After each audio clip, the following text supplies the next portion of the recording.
Hello, let's make this top you can see me putting on. This is a tutorial request.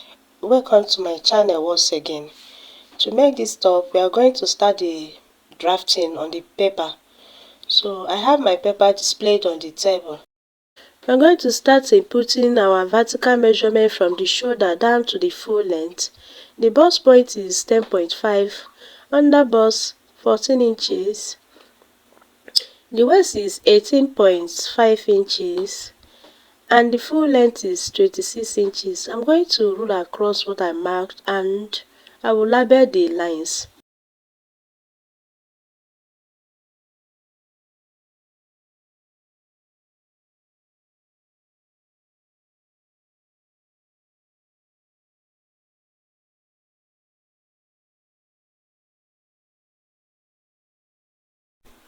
I'm going to come to this beginning of this line. I will put my shoulder measurement, half of the shoulder, 7 inches. I step down by 1 inch. Then I come to this place. I mark the neck width of 3 inches. I'm going to connect from shoulder slope to the neck width. Then I will come from the shoulder slope. I will step down by 7 inches for the armhole depth. After marking this, I'm going to mark quarter of the bust measurement, 9 inches. Then I'll come to this line. I'm going to divide this line into two to get the midpoint. Then come in by ½ inch. I'm going to connect these three lines together, the shoulder slope, the midpoint and quarter of the bust measurement to get the armhole curve. After doing this, I'm going to come to the bust point. I will mark nipple to nipple measurement, half of the nipple to nipple measurement. I'm going to connect this line down to the full length. Okay, after doing this, now come to the waistline. I'm going to mark quarter of the waist measurement.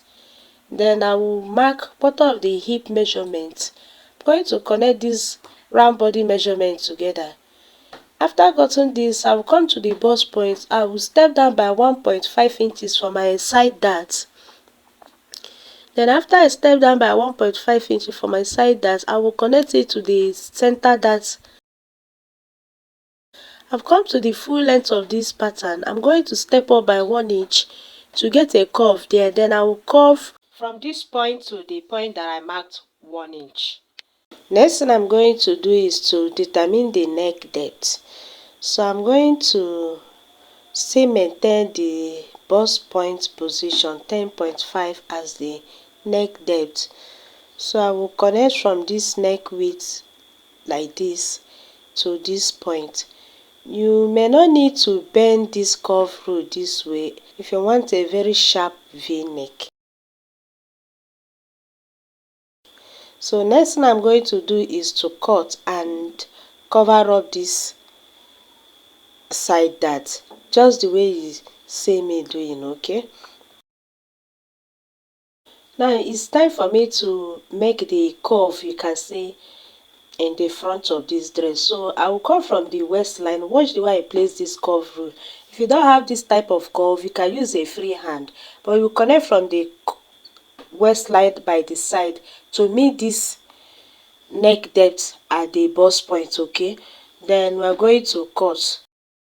I'm going to keep this for now and bring the pattern for back. I'm going to mark the vertical measurement. The bust 10 inches, the half length of the back 17 inches. Remember that the front we use 18.5 as the half length, but the back is going to have half length 17 inches and it's not going to end there, okay? When we proceed, you will see. Then I'm going to mark the full length. So I'm going to connect these lines together. I'm going to mark half of the shoulder measurement, 7 inches, step down by 1 inch for shoulder slope. And I'm going to connect these lines. Then I will mark the neck width 3 inches. I will connect to shoulder slope. Just repeating what I did in the front. So I'm going to mark quarter of the bust measurement, 9 inches. I'm going to divide this armhole depth into two to get the midpoint. Then I'm going to curve for armhole curve. Okay, I will come to the waist. I'm going to mark quarter of the waist measurement. I will mark quarter of the hip measurement. The quarter of the hip measurement is 10 inches. I will connect this round body measurement together. Please take note that for this round body measurement, I'm not placing the tape at the edge of this pattern. Rather, from this line you can see close to the edge of the pattern. Next, I'm going to come to the side of this hip line. I'm going to step up by 1 inch. Then I will come to the waist at the zip side. I will step up by 1 inch as well. I'm going to connect these lines the way you just see me did. So at this down part, I will curve so that this side will not be pointed. Next, I'm going to cut out from the hip to the waist first. I'm going to separate it. Then I will insert my dart. So from the bust point down to the waist, I'm going to mark half of the nipple to nipple measurement. Then I will mark half inch at both sides of the line the way you just did, the way you just see me did. Now next thing is to eliminate zip bulge. At this waist region, I'm going to go in by 0.75. Then I will connect it to the upper side the way you just see me did. Then I'm going to replace this dart and the zip bulge by the side of this pattern. I'm going to replace this dart I want to cut off and the bulge. So next that is to mark the neck depth of the back. I made mine 2 inches and I'm going to connect this way for the neck depth. So I'm going to cut off what I have here. So this is the zip bulge. I'm cutting it off. This is the neck and the side. So I'm going to bring the down part of the back so that I can slash and spread it. You know, this down part of this dress is more like flare or a cut. So to slash and spread this first, I'm going to take the initial measurement of the down part of the back top, and what I have is 10 inches. So I'm going to mark the lines where I will slash this and spread it on this round pattern you can see. Before slashing, I have 10 inches, so I'm going to spread this to be about 30 inches. So you can see me taking measurement of the down part. So this spread is about 13.5 inches. I'm going to mark this shape now, cut what I have here. So this is what I'm going to use and cut on the main material. When I will be doing that, I will add sewing allowance. I will set this aside. I braid the front pattern. I will cut out this neck depth region. Then this side, I'm going to slash it. This slash did not get to the dart line. So at the down part, I'm going to measure from the dart to the neck width region.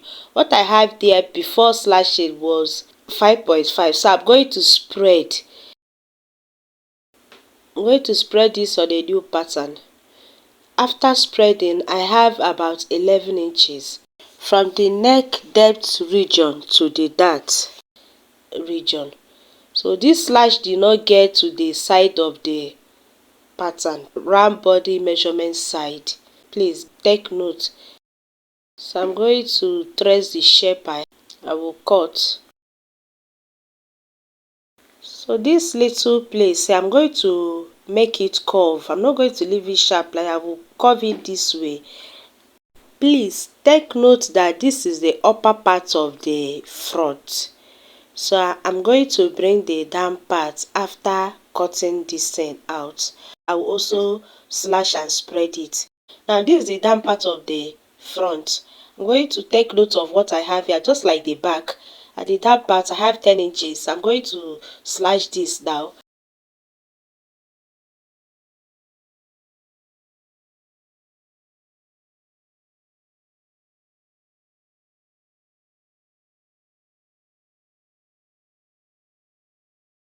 So I'm going to spread it to be about 13 inches.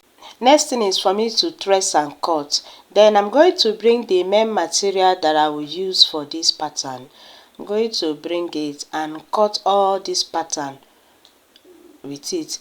Now next thing I'm going to do is to add sewing allowance. Please take note that when I was drafting this dress, the round body measurement, I not add sewing allowance, so add seam allowance that will be enough for the neck depth. I did not add allowance at that region because I felt that the neck depth will be too much for me.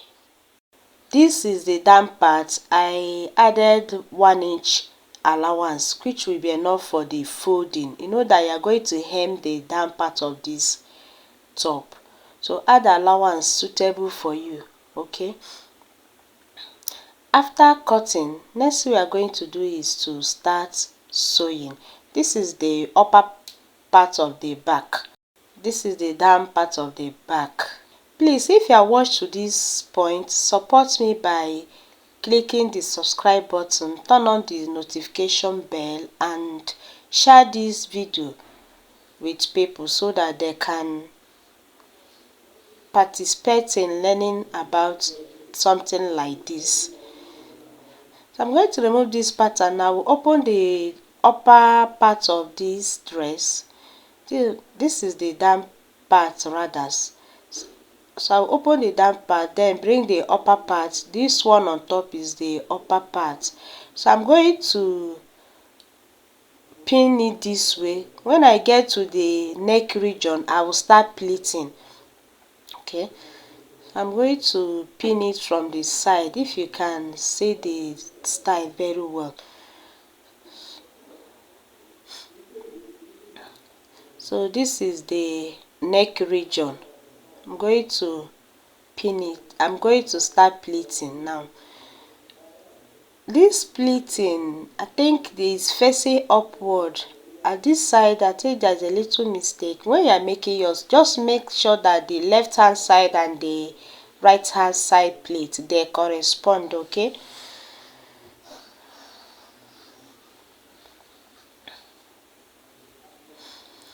so I'm going to measure where this pleat started, and mine started about 8 or 9 inches, so I will ensure that it corresponds with this other side of the hand.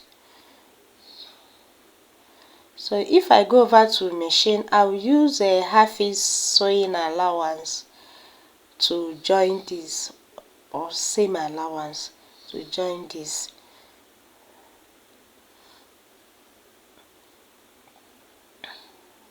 Okay, so this is how it's looking.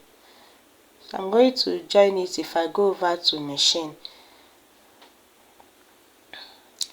So I've gone ahead to sew this. Next thing now is to break the back.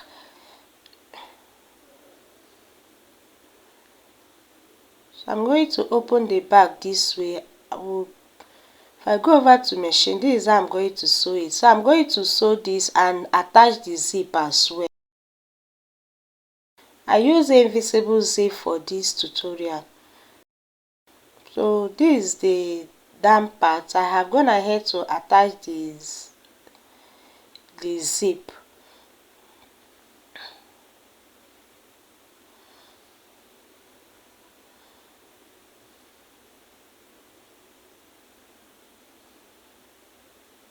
So if I go over to machine, I will shape this and I will hem the down part. I'm going ahead to do all of this. The next thing remaining now is to bias the neck of this dress. Before then, I'm going to measure the armhole depth. I'm going to measure the armhole, and what he gave me, I will use it to cut the hand, adding extra allowance for stitching. The armhole, use it to cut the hand. For the length of this dress, what I did was the actual length measurement for the hand. The actual length measurement, I added extra 4 inches. You know, this dress has elastic in it, so I added extra 4 inches, which will serve as hemming and for creating a case where the elastic is going to pass. So I'm going to cut the remaining sleeve. If you are watched to this point, please support my channel, subscribe to my channel, like this video and drop a comment. Let me see what you feel about this video. So I'm going to create a casing for the elastic by folding it this way. Then I will turn it like this and sew down to the round sleeve. Then after that, next thing I'm going to do is to attach the sleeve to the shoulder, and this dress is ready. So I'm going to attach the sleeve to the shoulder. Then after that, I'm going to use 1/2 inch to join them together. Then I will bring this bias that I use and bias the neck region. I will start from the back, open the zip this way. So I'm going to fold it in this way. Then I will run thread around it before I can now fold it and top stitch on it again. Thank you for watching.